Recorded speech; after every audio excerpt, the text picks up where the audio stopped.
Top of the Pops was first broadcast from a converted church in Manchester. The BBC was playing catch-up with ITV, whose own London-based programme, Ready Steady Go, was launched 5 months earlier in 1963. Each Top of the Pop show consisted of performances of some of the week's top 20 best-selling popular records, usually excluding any tracks moving down the chart and including a rundown of that week's singles chart.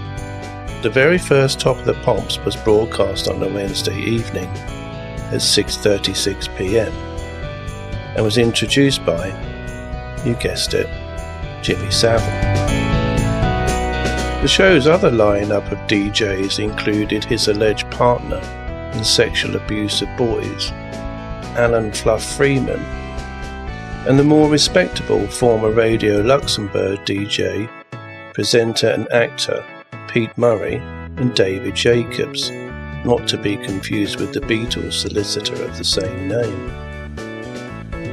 Jacobs was an announcer for the British Forces Broadcasting Service in his earlier career, which provided radio programmes for British Armed Forces and their dependents worldwide. Samatha Juste, who was an assistant to the show's assistant producer Cecil Cora, became the show's disc girl after a few episodes. In 1968, Samantha bagged a monkey when she married Mickey Dolenz. For 3.5 years, she sat alongside the host, initially DJs Jimmy Savile, David Jacobs, Alan Freeman and Pete Murray, her role being to put records on a turntable and place the stylus as the artist was about to perform. However, they were miming, something of which the BBC didn't try to hide. On one occasion, a record by the Swinging Blue Jeans was played at the wrong speed.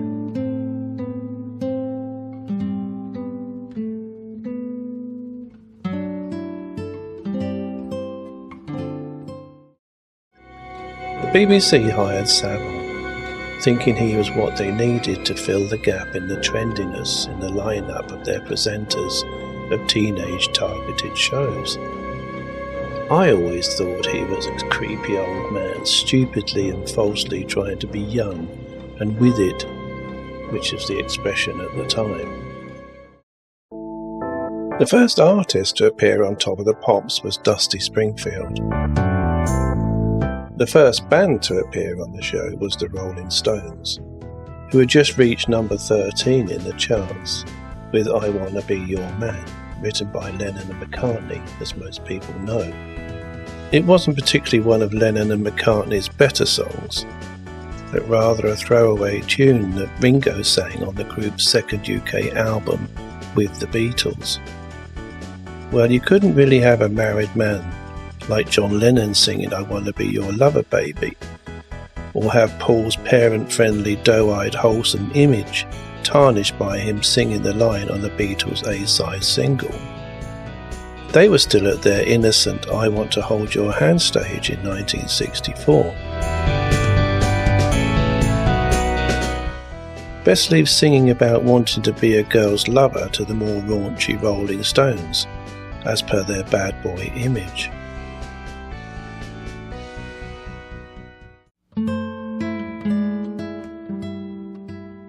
In March 1966, the Musicians' Union demanded that for all television appearances, singers should sing live, and that MU members should be employed as backing musicians.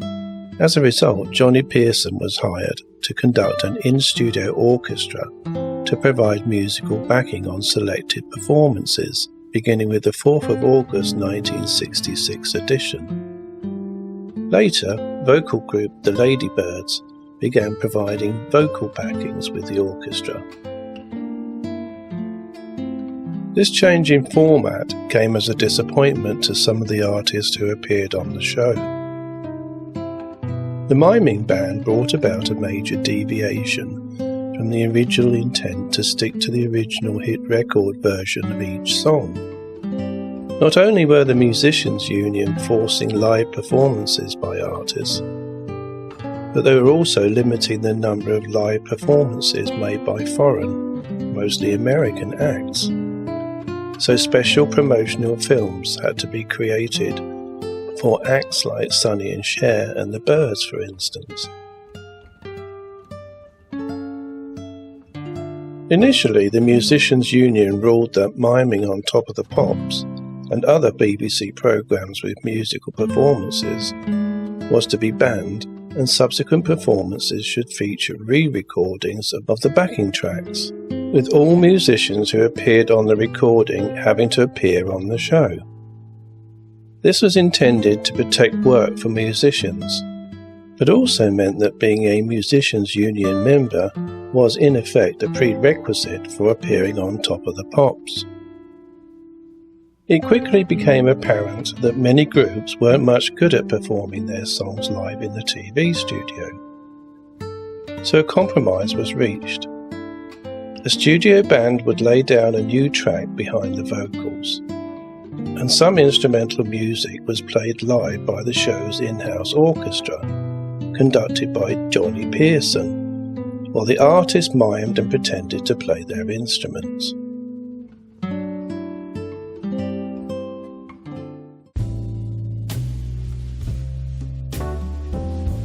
The Love Affair achieved critical acclaim in the United Kingdom when their single Everlasting Love was released in December 1967.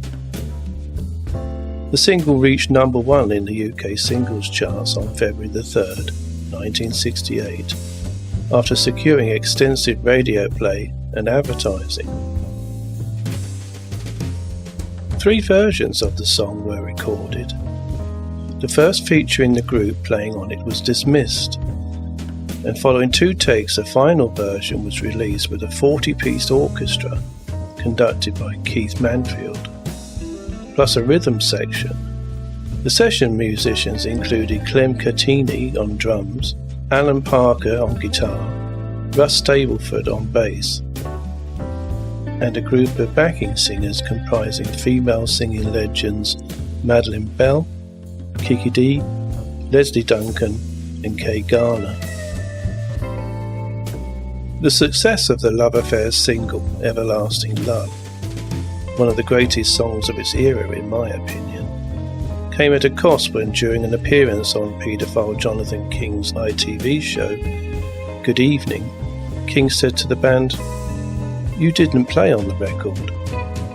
To which the band replied, "No, we didn't.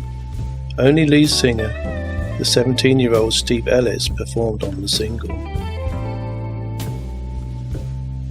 As a result, the group was ridiculed, which was a bit unfair considering that 2 years earlier Jim McGuinn was the only member of the Byrds to play on their Mr. Tambourine debut single, and none of the Beach Boys played on the group's classic Pet Sounds 1966 album. And everyone knew that the Monkees didn't play on their debut album released that same year.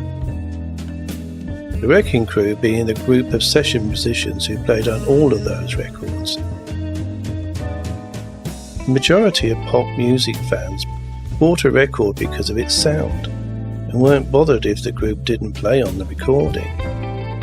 They were also happy to watch the group miming on TV to a record they didn't play on, and ironically cast their vote in music press polls as to which group they thought was the best. The issue of them not playing on their records didn't seem to affect the Love Affair's popularity, as their next 2 singles reached the UK top 10 using exactly the same studio production. The group were never going to replicate the studio sound of their singles live on stage, but that didn't seem to matter. Everlasting Love would be just one in the category of 60s classic songs we bought that could never be replicated by the group on stage. For anyone wondering if the Beatles ever appeared live on Top of the Pops, the answer is yes, they did in 1966, but they mimed to Paperback Writer, which incidentally was the newest and most complex song they ever played live in concert.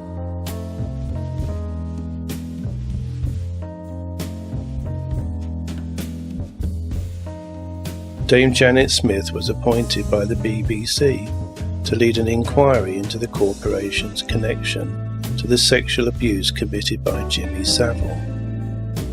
The final report, titled the Dame Janet Smith Review Report, was published on the 25th of February 2016. Here are some of the key points relating directly to Savile's crimes.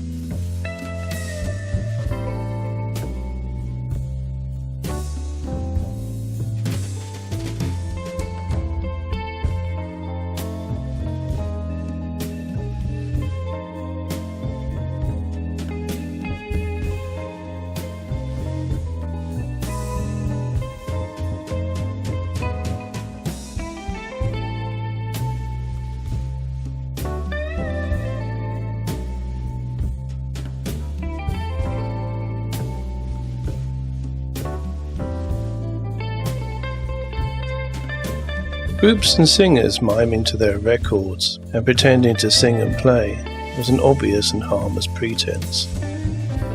A group not actually playing on their hit record was less obvious and could be considered by some as deception. Top of the Pops was broadcast between the 1st of January 1964 and the 30th of July 2006. Making it the world's longest running weekly music show and one that featured the most sex abusers.